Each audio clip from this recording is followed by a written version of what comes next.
జయంతి sister ఉన్నారా? జయంతి sister 3:16 2 Timothy. జయంతి sister ఏదో technical problem ఉన్నట్టుంది. ఎవరు బైబిల్ ఉందో వాళ్ళు ఒకసారి చదవండి.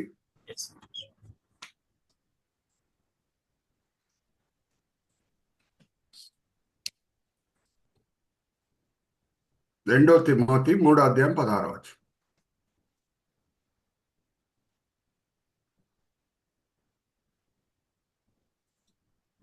యోహాను 3:16 కదా?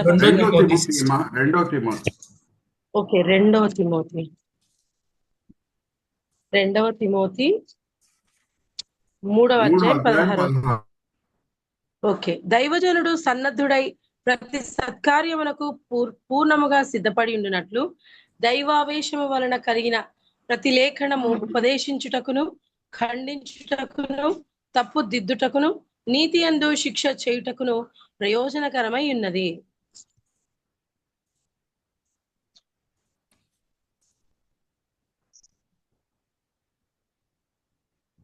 బ్రదర్ వినిపిస్తుందా? పాస్టర్ నా దగ్గర స్టక్ అయినట్టుంది. Yes, sister. There looks like there is some technical error from Pastor Garu's side. Brother, నేను వినిపించిందా brother? Yeah, yes, sister. You are audible. Pastor Garu has logged out. Okay, so resign అవుతారు pastor గారు. అవును.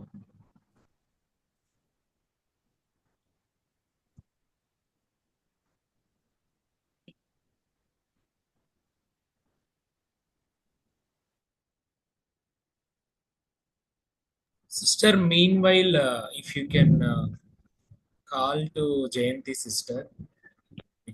Yes, నేను అదే చేయబోతున్నాను. Okay. Brother జయంతి.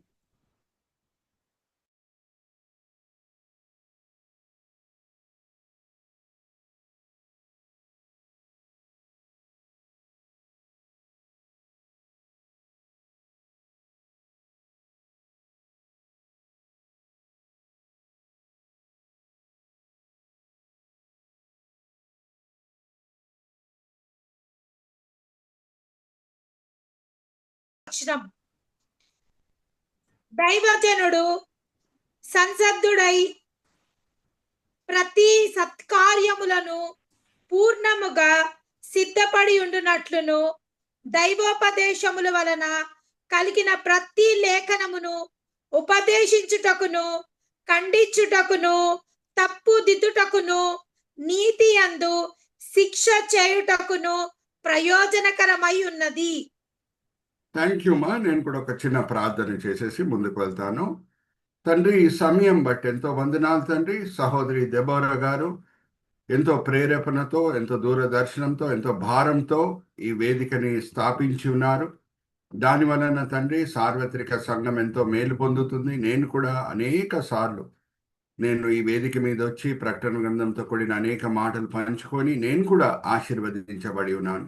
ఈ దినం తండ్రి ఈ జూమ్ మీటింగ్ చరిత్రలో ఒక కొత్త అధ్యాయం మేము ప్రారంభం చేస్తున్నాం. ఈ దినం నుంచి వంశావళిలు ఎందుకు లేఖనంలో రాయబడి ఉన్నాయి, వంశావళిల నుంచి నేర్చుకునే పాఠాలు ఏంటి అనేది ఈ దినం నుంచి మేము ధ్యానించబోతున్నాం. తండ్రి, ఇక్కడ ఈ మీటింగ్కి పార్టిసిపేట్ చేయటకు వచ్చిన 8 మందిని మీ చేతిలో అప్పచెప్తున్నాం తండ్రి. వాళ్ళు ఈ సమయంలో వేరే సాయంత్రం వేళ ఏదో పనుల్లో ఉండొచ్చు, రిలాక్స్ అవుతుండొచ్చు, కానీ మేము దేవుని సన్నిధిలో సమయం గడపాలి, వాక్యపరంగా ఆత్మికంగా మేము బలపరచబడాలి అని ఎంతో మంచి ఉద్దేశములతో వాళ్ళు వచ్చి ఉన్నారు. అందరినీ కూడా మీరు తృప్తిపరుస్తున్నారు, దీవిస్తున్నారు, ఆశీర్వదిస్తున్నారని మేము నమ్ముచున్నాం. మేము నెక్స్ట్ ఒక 40-45 మినిట్స్ మీ చేతిలో అప్పచెప్తున్నాం తండ్రి. మా ప్రతి మాట, ఆలోచన, క్రియ మీ మనసుకి సంతోషము, మీ పేరుకి మహిమ కలిగేటట్లు మీ కృప చూపించండి. ఈ విన్నపములు మేము యేసుక్రీస్తు పరిశుద్ధమైన నామమున వేడుకుంటున్నాం.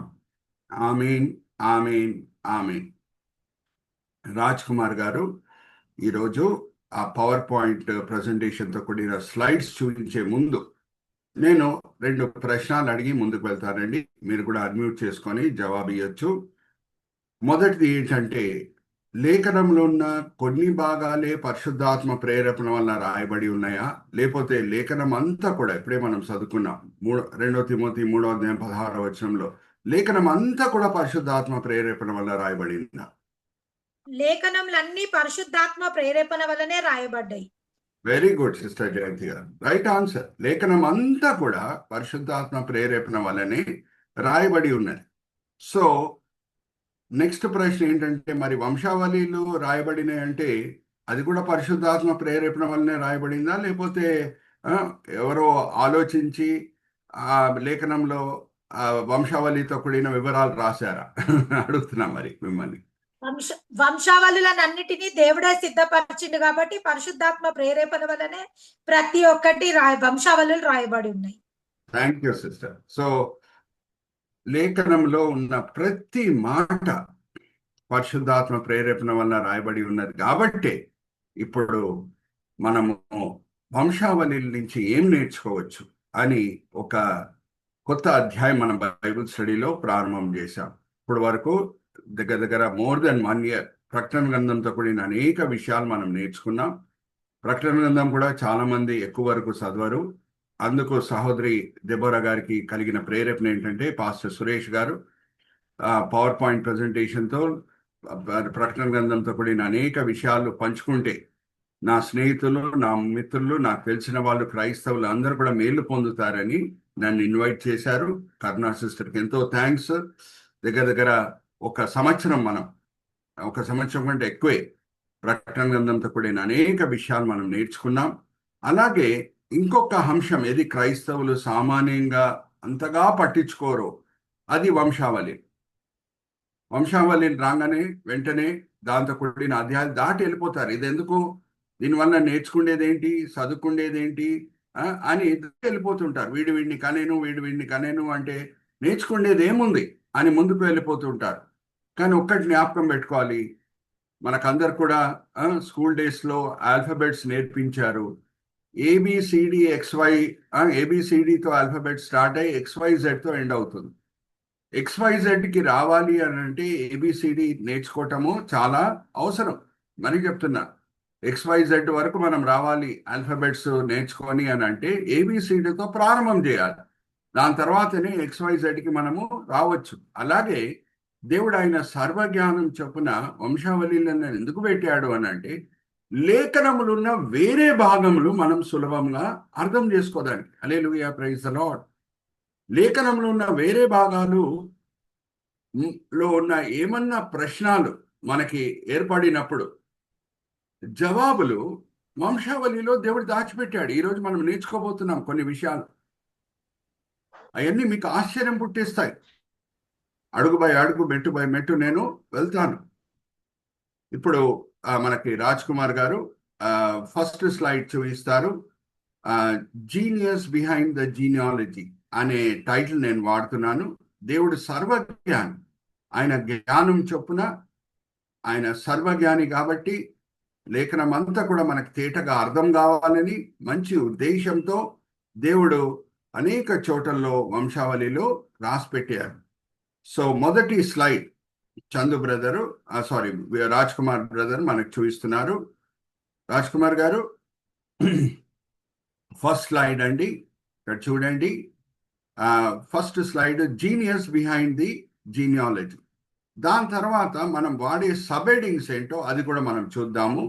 అన్ని కూడా జీనియాలజీ అనే వర్డ్ ఇంగ్లీష్లో జీతో స్టార్ట్ అవుతుంది కాబట్టి నేను వాడే సబ్హెడింగ్స్ అన్ని కూడా జీతో కూడిన సబ్హెడింగ్స్. నేను చివరిలో అడుగుతాను, నేను వాడే సబ్హెడింగ్స్ ఏంటో మీరు చెప్పగలగాలి.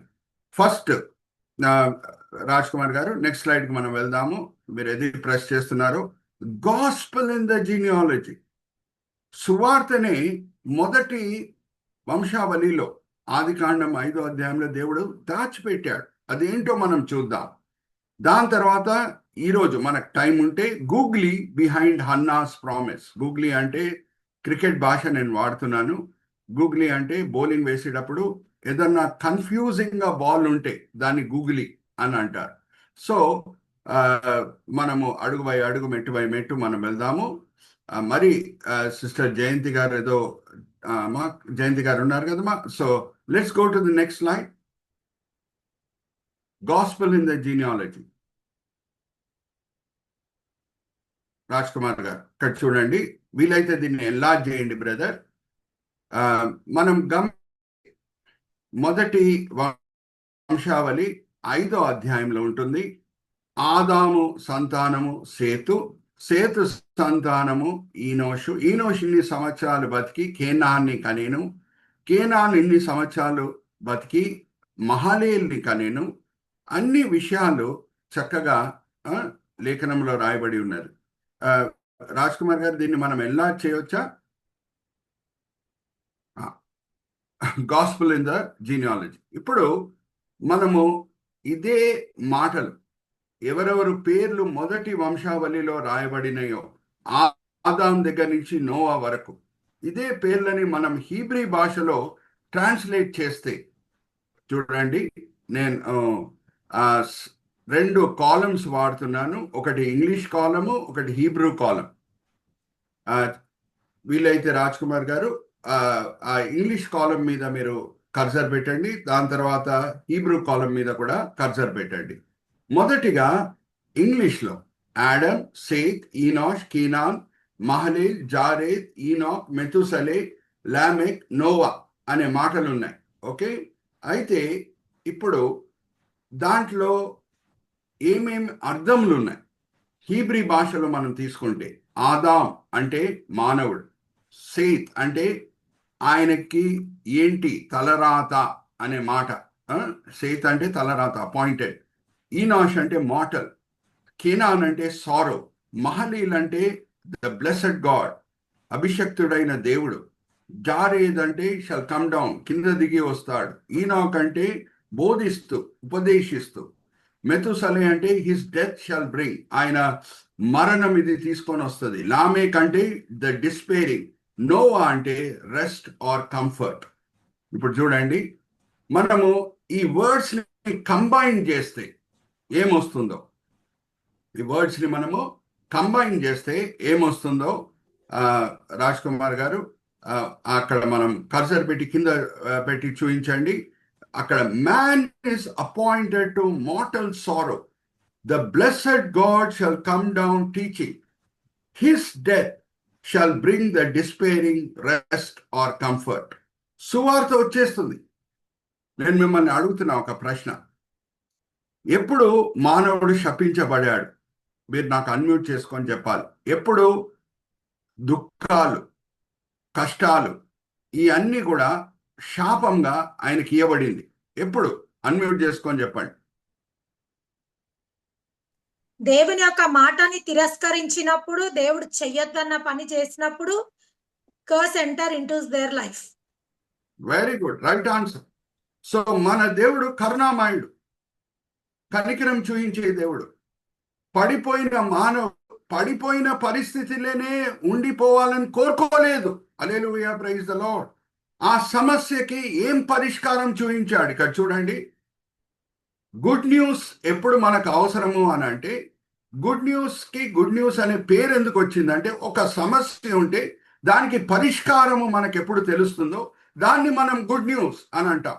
మరి చెప్తున్నాను, గుడ్ న్యూస్ అనే పేరు ఎప్పుడు వస్తుంది?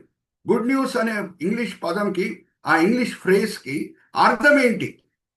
గుడ్ న్యూస్ అనే మాట ఎప్పుడు మనం వాడతామంటే, ఒక సమస్య ఉన్నప్పుడు ఆ సమస్యకి పరిష్కారం వచ్చినప్పుడు దాన్ని మనం గుడ్ న్యూస్, మంచి వార్త అని అంటాం, సువార్త అని అంటాం. మానవుడు పాపం చేసి శాపంకి గురి అయ్యాడు.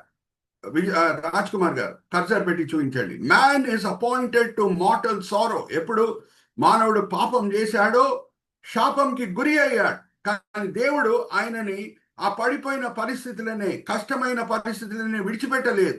The blessed God shall come down teaching. ఎలాగొస్తాడంట ఆ రక్షకుడు?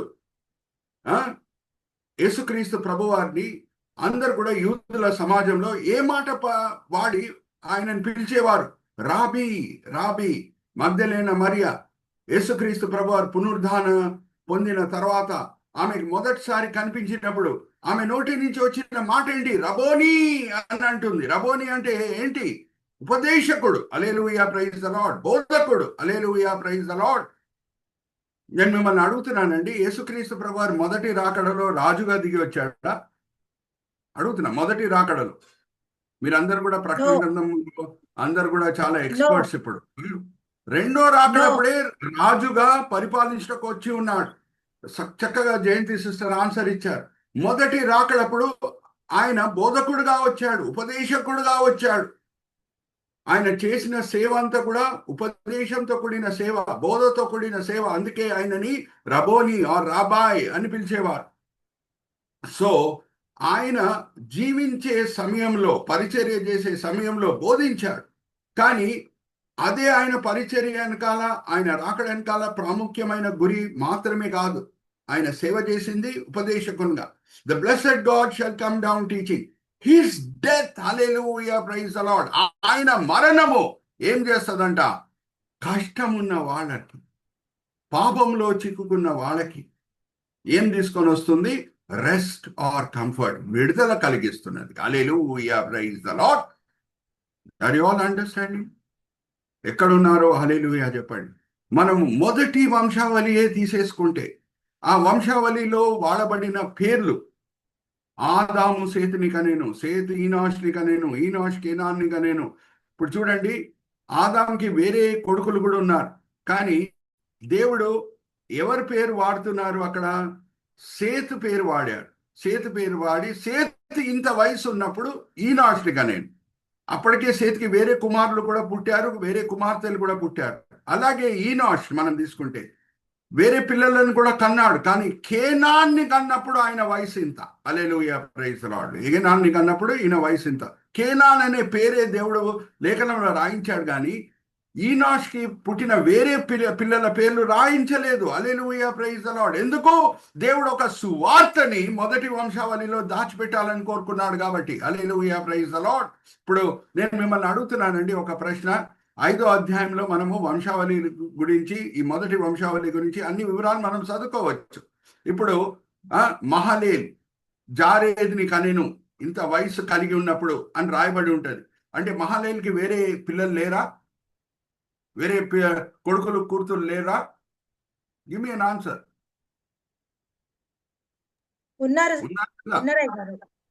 ఉన్నారు, కానీ వాళ్ళ పేర్లు దేవుడు రాపించలేదు. ఎందుకు? కారణం ఏంటి?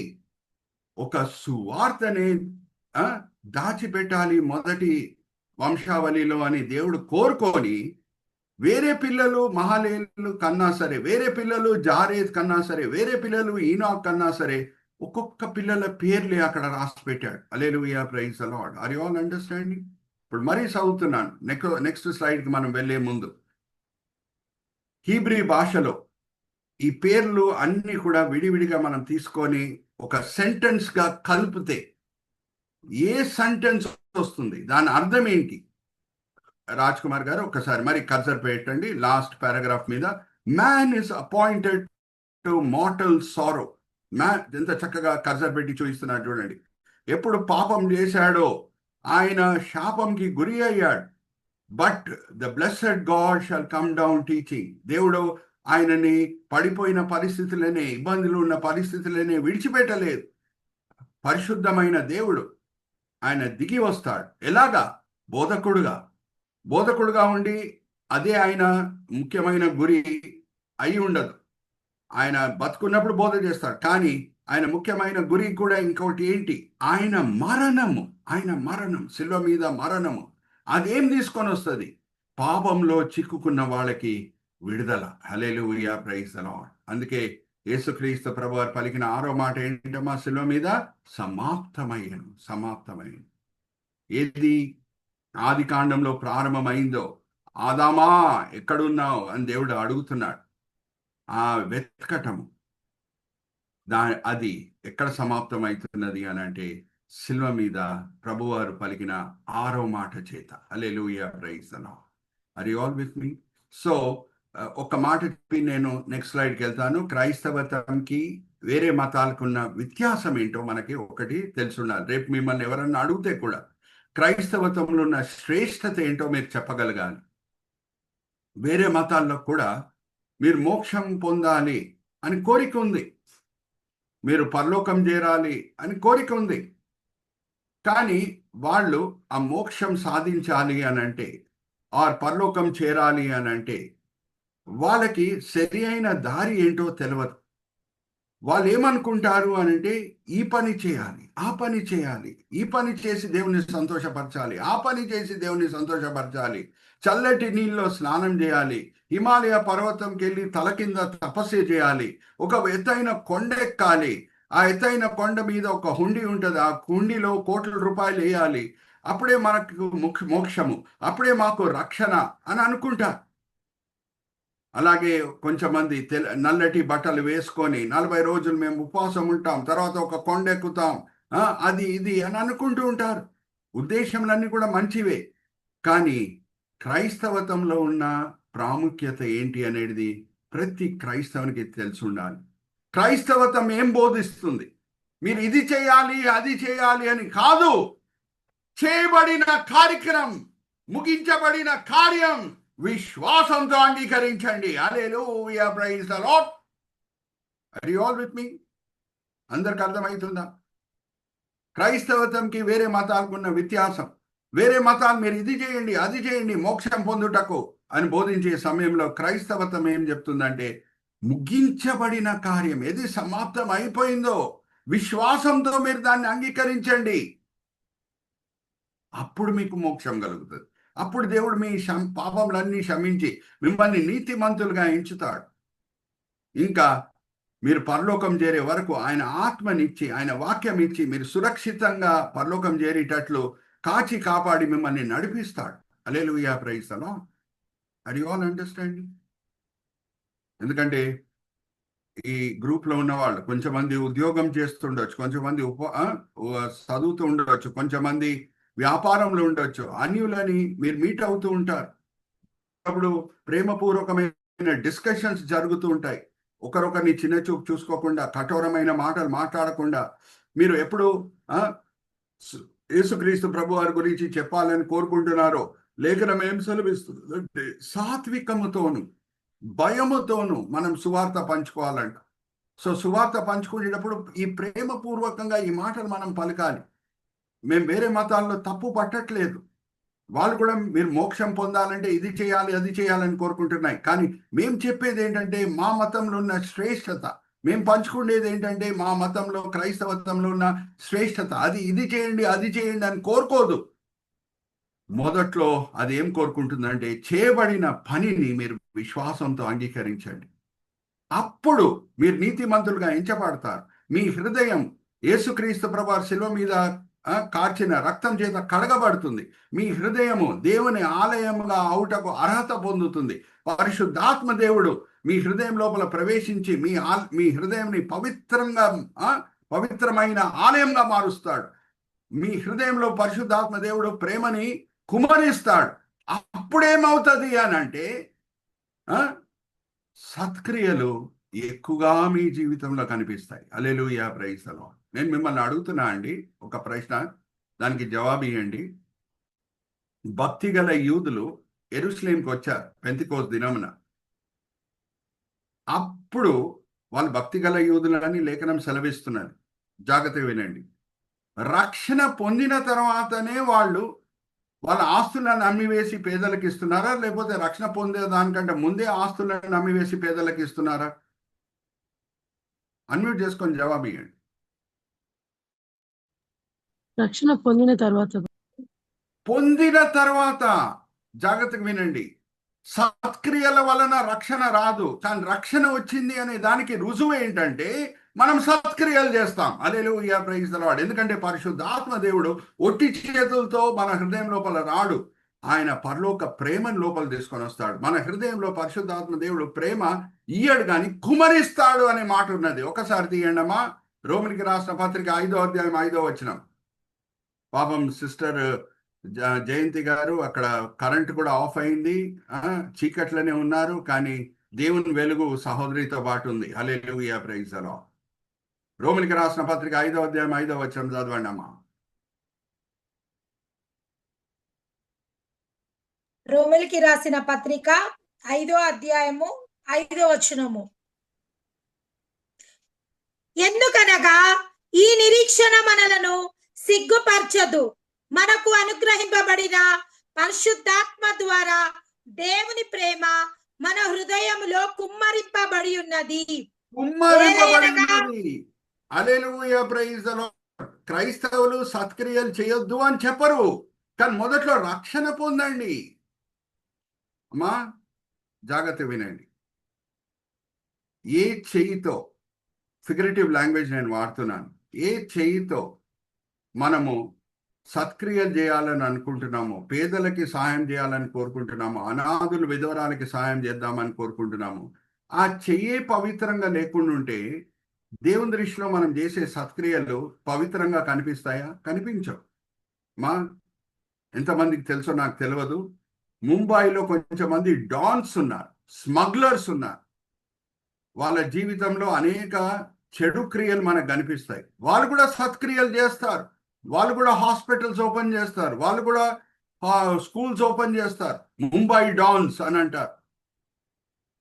కానీ వాళ్ళ చెయ్యి ఎలాగుంది? అపవిత్రంగా ఉంది.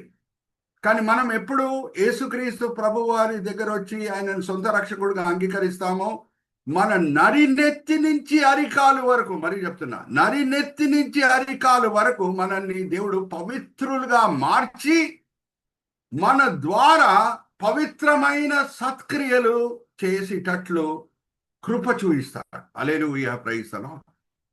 మరి చెప్తున్నా, సత్క్రియల వలన రక్షణ రాదు, కానీ మనం రక్షణ పొందిన తర్వాతనే సత్క్రియలు చేయటకు, పవిత్రమైన సత్క్రియలు చేయుటకు ఆయన మనకి స్తోమత ఇస్తాడు, మనకి బలం ఇస్తాడు, మనకి శక్తి ఇస్తాడు.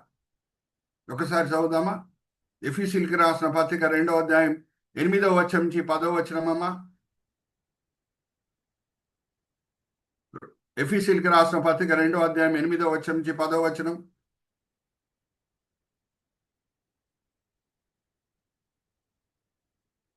బైబిల్స్ లో అండర్లైన్ చేసుకోండి, అన్మ్యూట్ చేసుకోండి మా, అన్మ్యూట్ చేసుకోండి జయంతి గారు. ఎఫెసీయులకు రాసిన పత్రిక 2వ అధ్యాయము 9వ వచనము. 8వ వచనం నుంచి 10వ వచనం. అమ్మా 8వ వచనం నుంచి 10వ వచనం. ఎఫెసీయులకు రాసిన పత్రిక 2వ అధ్యాయము 8వ వచనం నుంచి. మీరు విశ్వాసం ద్వారా కృప చేతనే రక్షింపబడి ఉన్నారు, ఇది మీ వలన కలిగినది కాదు, దేవుని వరమే, అది క్రియల వల్ల కలిగినది కాదు, కనుక ఎవ్వడను అతిశయపడ వీల్లేదు. మరియు వాటి యందు మనము నడుచుకొనవలనని దేవుడు ముందుగా సిద్ధపరిచిన సత్క్రియలు చేయుటకై మనము క్రీస్తు యేసునందు సృష్టింపబడిన వారమై ఆయన చేసిన పని అయి ఉన్నాము. సత్క్రియలు చేయుటకు మనల్ని రక్షించాడు, కానీ సత్క్రియలు చేసిన వలన మనకి రక్షణ రావట్లేదు. Hallelujah, praise the lord. Are you all understanding?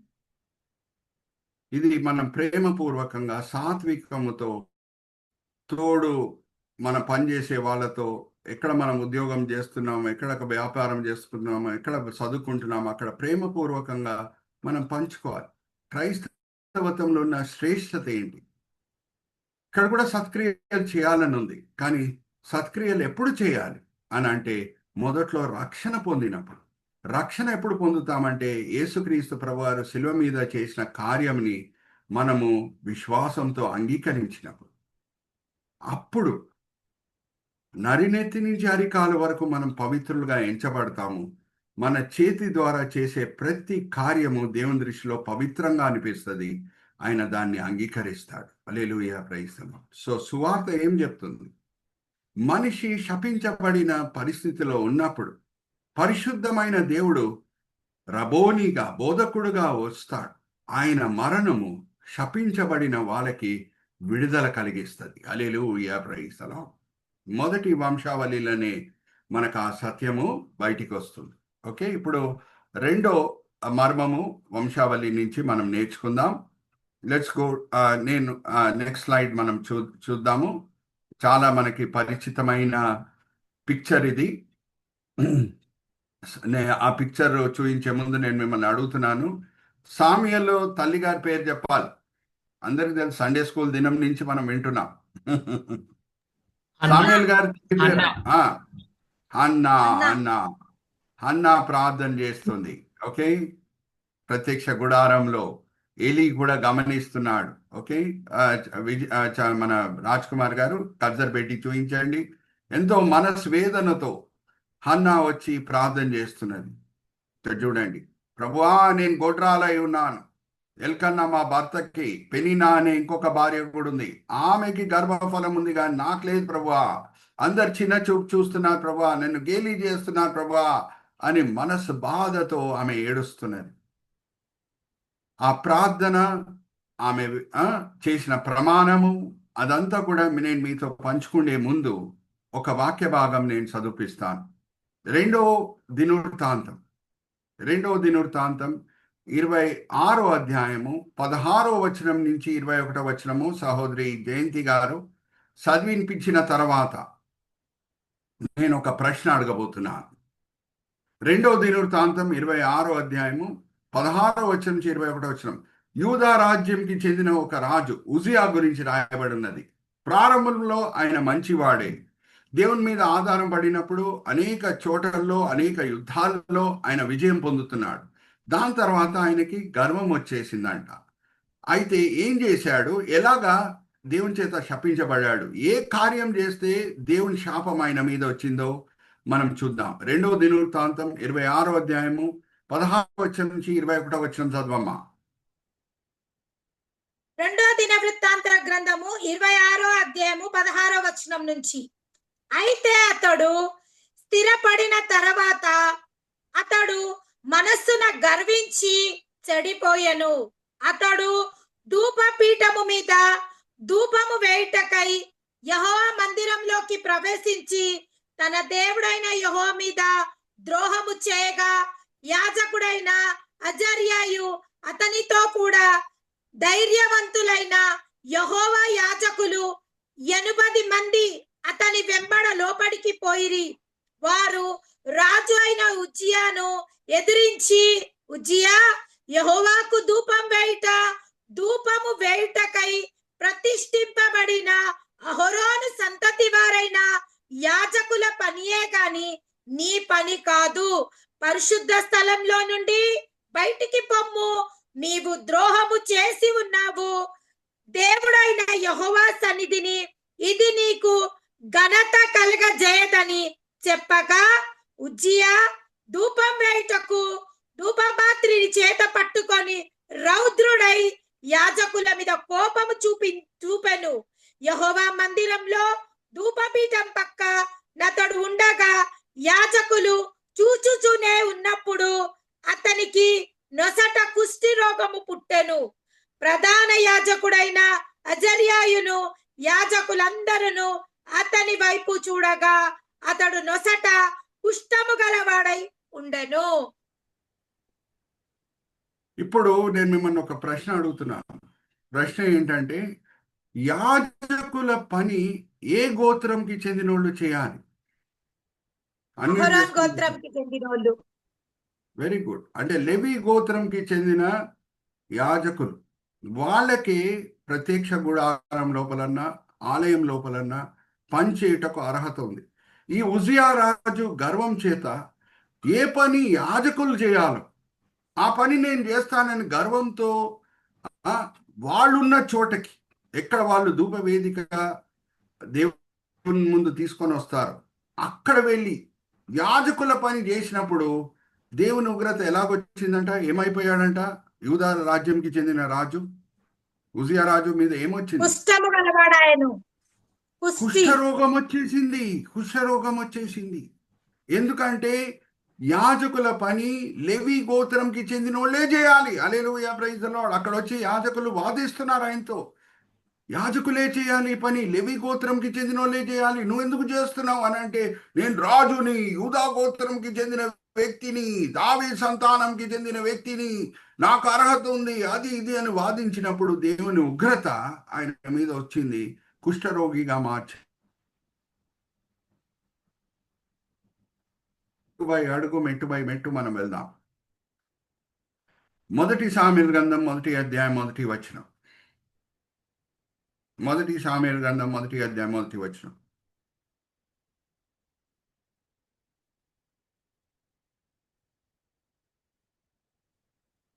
మొదటి అన్మ్యూట్ సామ్యుయేల్ చేసుకోండి. గ్రంథం 1వ అధ్యాయము 1వ వచనము.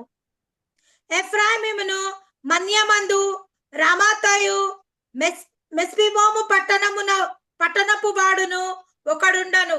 అతని పేరు ఎల్కానా. అతడు ఎఫ్రామీయుడై సుపునకును పుట్టిన తోహ కుమారుడనైన ఎలిహోమునకును జననమైన యెరోహోము కుమారుడు. అతనికి 2 భార్యలుండిరి. వీరిలో ఒక దాని పేరు హన్నా, రెండవ దాని పేరు పెనీనా. పెనీనాకు పిల్లలు కలిగి. Thank you. ఏ గోత్రంకి చెందిన వాడంట ఎల్కానా? చెప్పండి. ఇప్పుడే చదివారు కదా సిస్టర్, అన్మ్యూట్ చేసుకొని చెప్పండి. Ephraim. Very good Raj Kumar గారు. అక్కడ రాయబడిన మాట ఏంటంటే ఇఫ్రాయిం గోత్రంకి చెందిన ఎల్కానా. ఇప్పుడు హన్నమ్మ ప్రార్థనకి మనం వద్దాం. సండే స్కూల్ దినం నుంచి మనము ఈ ప్రార్థన ఏంటో, దేవుడు దీనికి ఎలాగ జవాబిచ్చాడో అన్ని కూడా మనకి సండే స్కూల్ దినం నుంచి తెలుసు. ఆమె చేసిన ప్రార్థన ఏంటి? ప్రభువా, నేను గొడ్రాలై ఉన్నాను, సమాజంలో అందరు కూడా నన్ను నిందిస్తున్నారు, శాపగ్రస్తురాలా అని అంటున్నారు. నాకు గర్భఫలం ఈ ప్రభువా, ఇచ్చినప్పుడు ఏ కుమారుడిని నువ్వు నాకు ఇస్తావో నీ సేవకే నేను సమర్పిస్తాను. ఆయన ఈ ప్రత్యక్ష గుడారంలోనే సేవ చేస్తాడు ప్రభువా అని ప్రార్థన చేస్తుంది. జాగ్రత్తగా వినండి. దేవుడు ప్రార్థనలు విన్నాడు, గర్భఫలం ఇచ్చాడు. సామ్యుయేల్ని గనింది. పాలు విడిచిన దినమే సామ్యుయేల్ని తీసుకొని వచ్చి అక్కడ ఎలి ఉన్నాడు. రైట్ సైడ్ పిక్చర్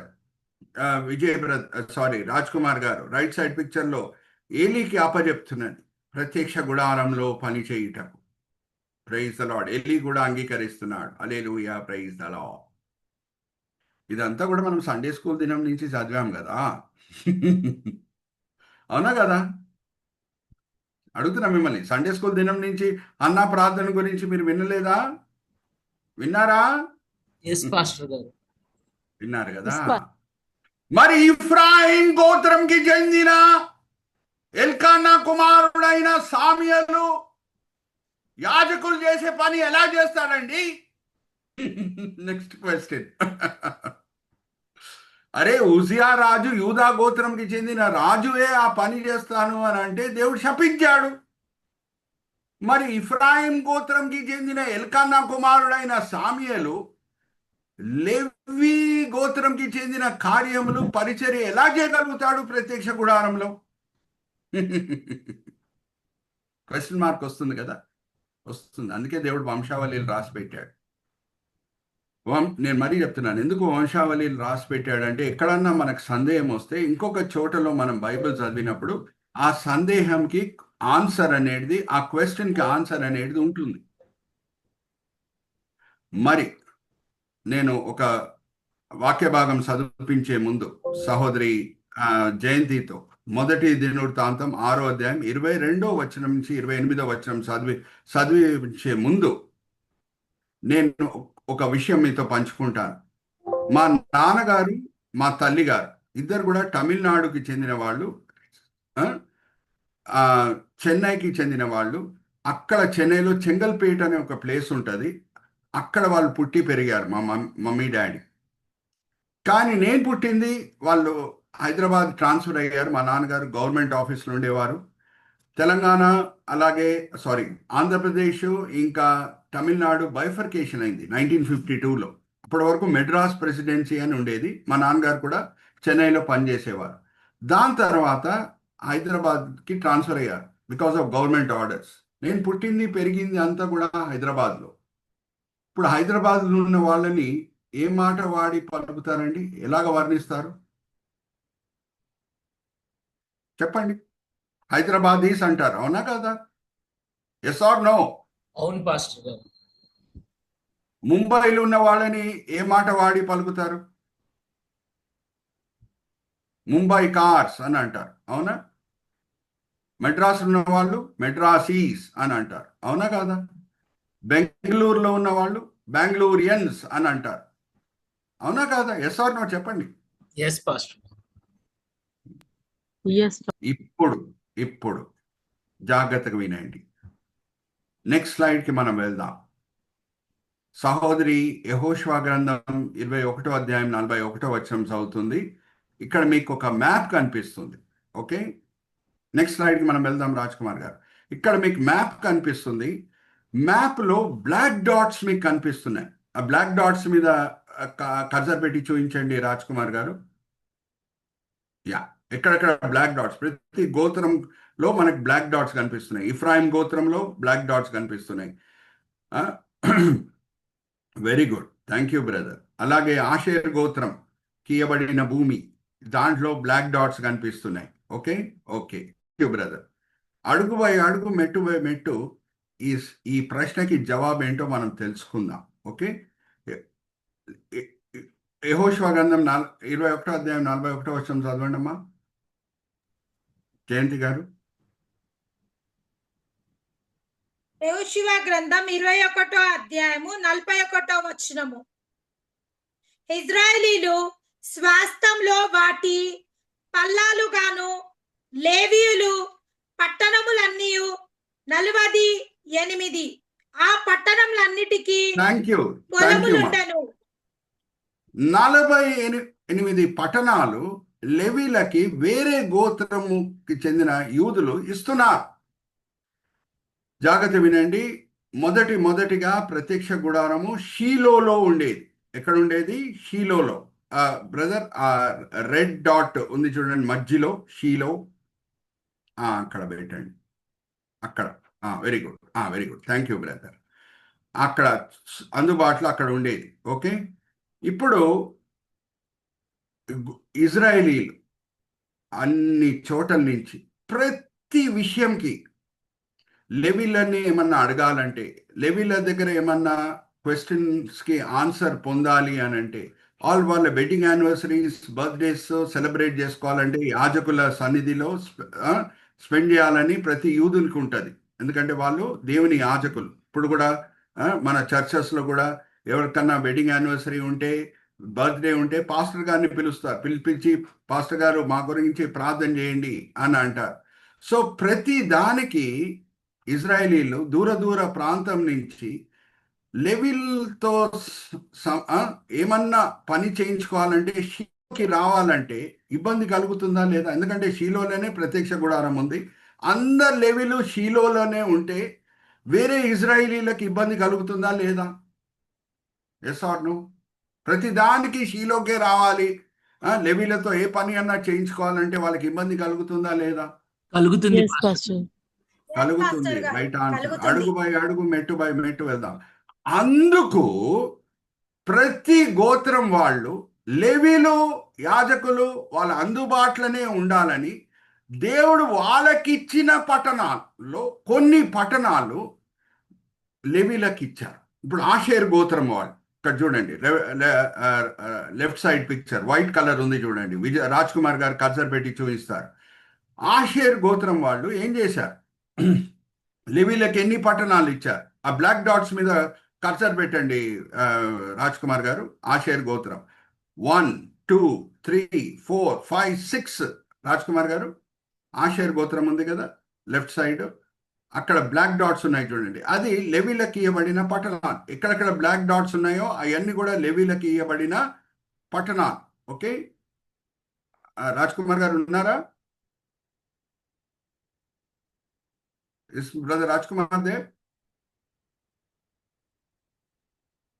మా కరుణ గారు, నా మాటలు వినిపిస్తున్నాయి? వినిపిస్తున్నాయి పాస్టర్. మరి బ్రదర్ పాస్టర్ గారు, రాజ్ కుమార్ గారు ఉన్నారా? ఎస్ పాస్టర్ గారు ప్లీజ్. ఆషేర్ గోత్రం లెఫ్ట్ సైడ్ ఉంది కదా, అక్కడ ఆషేర్ గోత్రం లో బ్లాక్ డాట్స్ ఎన్ని ఉన్నాయో ఒకసారి మనం లెక్క పెడదాం. 1 2 3 6. Very good. అలాగే ప్రతి గోత్రం వాళ్ళు లెవీల అందుబాటులో ఉండాలని వాళ్ళకి దేవుడు ఇచ్చిన భూమి నుంచి కొన్ని పట్టణాలు ఇచ్చారు. సో టోటల్ గా ఎన్ని పట్టణాలు ఇవ్వబడినాయి లెవీలకి? ఇప్పుడే సహోదరి జయంతి గారు చదివినిపించారు. 48 పట్టణాలు. ఈ బ్లాక్ డాట్స్ అన్ని కూడా, వెరీ గుడ్, రైట్ ఆన్సర్ అమ్మా. ఈ అన్ని 48 ఈ బ్లాక్ డాట్స్ అన్ని కూడా మనం టోటల్ చేస్తే 48 పట్టణాలు మనకి కనిపిస్తాయి. సో ఎల్కన్నా కూడా లేవి గోత్రంకి చెందిన వ్యక్తే. హల్లెలూయా, ప్రైజ్ ద లార్డ్. కానీ వాళ్ళ తల్లిదండ్రులుకి ఇవ్వబడిన పట్టణము ఇఫ్రాయిం గోత్రం వాళ్ళు ఇచ్చిన పట్టణం. అక్కడ ఎల్కన్నా పుట్టాడు. మెడ్రాస్లో పుట్టిన వాళ్ళని ఏమంటారు? వాడు బెంగాలీ అయి ఉన్నా సరే మెడ్రాసీ అని అంటారు, అవునా?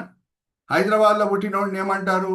ఆయన మెడ్రాసీ అయి ఉన్నా సరే, ఇప్పుడు నేను మెడ్రాసీని యాక్చువల్ చెప్పాలంటే, మా నాన్నగారు మమ్మీ చెంగల్పేట్ చెన్నైకి చెందిన వాళ్ళు, కానీ నేను హైదరాబాద్లో పుట్టాను కాబట్టి నన్ను ఏమంటారు? హైదరాబాదీ అని అంటారు. ఇప్పుడు వంశావళిలను మనం ఆధారం చేసుకుందాం. ఇప్పుడు నేను go back to the previous slide brother Raj Kumar గారు, ప్రీవియస్ స్లైడ్కి మనం వెళ్దాం. మొదటి దినవృత్తాంతం 6వ అధ్యాయం, మొదటి దినవృత్తాంతం 6వ అధ్యాయం 22వ వచనం నుంచి సహోదరి చదివి వినిపిస్తారు. కోహాతు గోత్రంకి చెందిన వంశావళి అక్కడ చక్కగా ఇవ్వబడింది. ఆ కోహాతు గోత్రంలో ఎల్కానాలు మనకు కనిపిస్తారు. ఒక్క ఎల్కానా దగ్గర వచ్చినప్పుడు ఆ ఎల్కన్నా కుమారుడు సామియలు అని ఉంటుంది. సామియల్ కొడుకులు వీళ్ళు అని అక్కడ పేరు రాయబడి ఉంటుంది. మరి మొదటి సామియల్ గ్రంథం 8వ అధ్యాయం 2వ వచనం మనం చదివితే, మొదటి దినవృత్తాంతం 6వ అధ్యాయం 28వ వచనంలో సామియల్ కొడుకుల పేర్లు ఏముందో అదే పేర్లు మొదటి సామియల్ గ్రంథం 8వ అధ్యాయం 2వ వచనంలో కూడా మనకు కనిపిస్తుంది. ఒకసారి చదవమ్మా, మొదటి దినవృత్తాంతం 6వ అధ్యాయం 22వ వచనం నుంచి చదివి కంటిన్యూ చేయమా. మొదటి దినవృత్తాంత గ్రంథము 6వ అధ్యాయము 22వ వచనం నుంచి, కహాతు కుమారులలో ఒకడు అమినాదాబు, వీని కుమారుడు. మరి ఒక్క నిమిషం ఆగమా. కోహాతు కుమారుడు అంటే లెవీకి 3 కుమారులు, కోహాతు, మెరారి, గెర్షోం. ఇప్పుడు కోహాతు కుమారుల నుంచి ఏం వంశావళి వచ్చింది, ఏ కుటుంబాలు వచ్చినాయి, అది సహోదరి చదువుతున్నారు. ఓకే, చదవమ్మా. కోరాహు కుమారుడు అసీసారు కుమారుడకు ఎల్కానా కుమారుడు యబ్యాసాపు కుమారుడకు అసీరు కుమారుడైన తాహాతు కుమారుడకు ఉరియేలు కుమారుడైన ఉజ్జియా కుమారుడకు షాపులు. ఎల్కానా కుమారులు అమాషాయు, అహిమేతు. ఎల్కానా కుమారులో ఒకడు జోపై కుమారులో నాహాతు కుమారుడు ఎలియాబు కుమారుడు యెరోహాము కుమారుడు ఎల్కానా. సమూయేలు కుమారులు జ్యేష్ఠుడగు వష్కాయు, అబియాయు. మెరారి కుమారులలో ఒకడు ఎల్కన్నా కుమారుడు సామియలు. హల్లెలూయా, ప్రైజ్ ద లార్డ్. ఎల్కన్నా తర్వాత ఎన్నో ఎల్కన్నాలు ఉన్నారు, కానీ ఒక ఎల్కన్నా తర్వాత సామియల్ పేరు వచ్చింది. హల్లెలూయా, ప్రైజ్ ద లార్డ్. ఎక్కడ ఉన్నారు? హల్లెలూయా చెప్పండి. దాని తర్వాత సామియల్ 2 కొడుకుల పేర్లు ఓయేలు, అబిజా. అది కూడా చదవమ్మా. సామియల్ 2 కొడుకుల పేర్లు ఏముంది? సామియల్ కుమారులు 2 పేర్లు ఉంది కదా. సమూయేలు కుమారులలో జ్యేష్ఠుడగు వష్కాయును, అబియాయును. మెరారి కుమారులలో అబియాయు. అది ఆ పేర్లు జ్ఞాపకం పెట్టుకోండి. ఇప్పుడు మొదటి సామెయలు గ్రంథం 8వ అధ్యాయం 2వ వచనం చదువుదాం. వీళ్ళిద్దరు కూడా సరిగా న్యాయంగా ప్రవర్తించలేదు. సామెయలు ఎంత న్యాయం,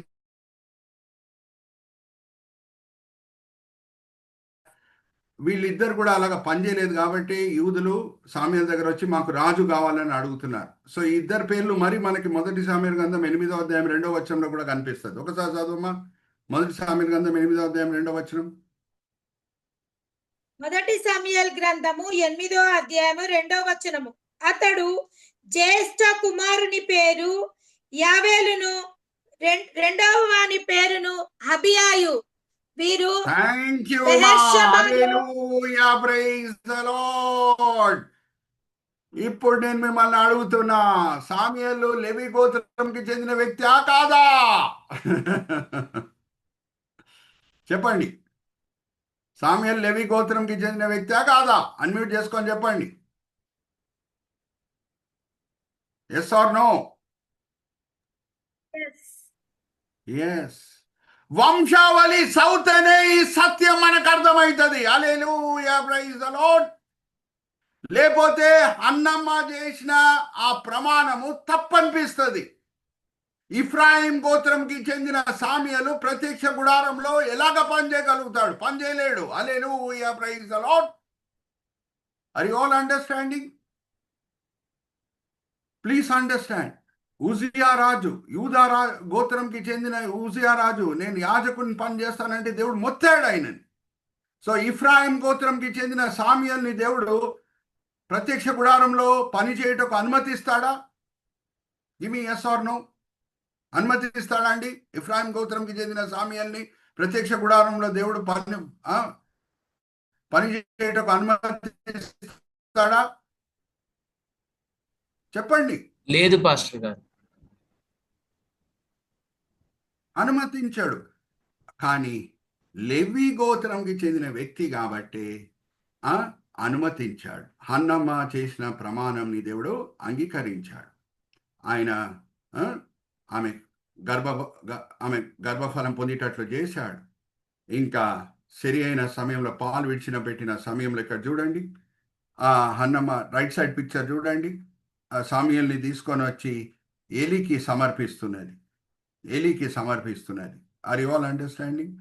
ఆర్ ఈయన లెవి గోత్రంకి చెందిన వ్యక్తి కాకుండా ఉంటే ఏలీ అంగీకరిస్తాడా? దేవుని సంగతి పక్కన పెట్టండి. ఏలీ యాజకుడు అంగీకరిస్తాడా సామ్యుల్ని ప్రత్యక్ష గుడారంలో పనిచేయటకు? లేదు పాస్టర్ గారు. పనిచేయడానికి అంగీకరించాడు. సో వంశావళిలు చదివితేనే ఈ రహస్యాలు బయటపడతాయి. హల్లెలూయా, ప్రైజ్ ది లార్డ్. రేపు మిమ్మల్ని ఎవరన్నా అడిగినా సరే, 5గురే ఉన్నారండి బైబిల్ స్టడీలో. ఇప్పుడు ఈ 5గురిని ఎవరన్నా అడిగితే, అరే ఇఫ్రాయిం గోత్రంకి చెందిన సామ్యులు ఎలాగ ప్రత్యక్ష గుడారంలో పనిచేస్తాడు? ఎట్లా పనిచేయటకు అనుమతించారు? ఉజియా రాజు పనిచేస్తే యాజకుల పని దేవుడు శిక్షించాడు కదా ఉజియా రాజుని అని రేపు మిమ్మల్ని ఎవరన్నా అడిగితే వంశావళిని చూయించి మీరు ఏం చూయించాలి, ఏం రుజుపరచాలంటే సామ్యులు కూడా లెవి గోత్రం చెందిన వ్యక్తి. హల్లెలూయా, ప్రైజ్ ది లార్డ్. వంశావళి చదవకుండా ఉంటే ఈ రహస్యం బయటికి రాదు. ఆర్ యు ఆల్ విత్ మీ? ఇప్పుడు నేను ఒక సస్పెన్స్తో కూడిన ఒక ప్రశ్న అడిగి నేను నెక్స్ట్ వీక్ వేరే రహస్యాలు మీ ముందు తీసుకొని వస్తాను. ఏమని ప్రమాణం చేసింది ఆ హన్నమ్మ? ప్రభువా, గర్భఫలం నువ్వు నాకు ఇస్తే నా కుమారుణ్ణి నీ పనికే సమర్పిస్తాను అని అనింది కదా? అనిందా లేదా? చెప్పండి. yes పాస్టర్ గారు. అనింది కదమ్మా. మరి లెవి గోత్రంకి చెందిన వ్యక్తి దేవుని పని చేయకుండా ఏ పని చేస్తాడండి? దీంట్లో ఏం త్యాగం ఉంది? అన్నమ్మ చేసిన మాటల్లో పెద్ద త్యాగం ఉన్నట్టు మనకు కనిపించట్లేదే, కానీ త్యాగం ఉంది. ఆ త్యాగం ఏంటో వచ్చే వారం మనం ధ్యానిద్దాం. టైం అయిపోతుంది, ఆల్రెడీ 9:13 అయింది. కొంచెం లేట్గా మనం స్టార్ట్ చేశాము. రాజ్ కుమార్ గారికి కూడా వేరే పరిచర్యలతో కూడిన ఛాలెంజెస్ ఉన్నాయి, నాకు కూడా వేరే ఛాలెంజెస్ ఉన్నాయి. అరే లెవి గోత్రంకి చెందిన సామ్యులు దేవుని పని కాకుండా మరి ఏ పని చేస్తాడు? మరి హన్నమ్మ పెద్ద ప్రమాణం చేస్తూ నీ పనికే నేను సమర్పిస్తాను అని ప్రమాణం చేస్తుంది. మరి ఆ ప్రమాణంలో ఉన్న త్యాగం ఏంటి? త్యాగం ఉంది. అదేంటో వచ్చే వారం మనం చూద్దాం. ఓకే, ఇక్కడ నేను ముగిస్తున్నాను. చిన్న ప్రార్థన చేసి ఫ్లోర్ మరి రాజ్ కుమార్ గారికి అప్పచెప్తాను. వంశావళిల ద్వారా మనం నేర్చుకునే అనేక మర్మాలు, రహస్యాలు ఏంటో అడుగు బై అడుగు, మెట్టు బై మెట్టు మనం తెలుసుకొని ముందుకు సాగుతున్నాం. తండ్రి, ఈ సమయం బట్టి ఎంతో వందనాలు. సహోదరి దెబోరా గారు ఎంతో భారంతో తండ్రి వంశావళిల నుంచి ఎన్నో విషయాలు నేర్చుకోవాలని తండ్రి ఈ ఫోరంని ఎస్టాబ్లిష్ చేశారు. ఈ ఫోరంని కంటిన్యూ చేస్తున్నారు. ప్రకటన గ్రంథంతో కూడిన అనేక విషయాలు మేము నేర్చుకున్నాం. ఇప్పుడు వంశావళి నుంచి ఏమేమి మర్మాలు మేము తెలుసుకోవాలో అని తండ్రి ఎంతో ప్రేరేపణతో పాస్టర్ గారు దేవరా సిస్టర్తో మాట్లాడినప్పుడు వెంటనే సిస్టర్, అవును పాస్టర్ గారు, వంశావళి నుంచి కూడా మర్మాలు ఏమేమి మనం నేర్చుకోవాలో నేర్చుకుందామని ఈ ఫోరంని కంటిన్యూ చేస్తున్నారు. సిస్టర్ని దీవించండి, ఆశీర్వదించండి. ఇన్ని గొప్ప మర్మాలు తెలుసుకుంటుటకు 5గురే వచ్చి ఉండొచ్చు, కానీ తండ్రి మీ సన్నిధి మాతో పాటు ఉంది, అది మాకు చాలు. ఎందుకంటే మీరు క్వాంటిటీని చూసే దేవుడు కాదు, క్వాలిటీని చూసే దేవుడు. మీ సన్నిధి మాతో పాటు ఉంటే చాలు. 5గురమే ఉంటే మేము నిరాశపడే అవసరమే లేదు. ఎన్నో మర్మాలు వంశావళితో కూడింది మేము నేర్చుకున్నాం.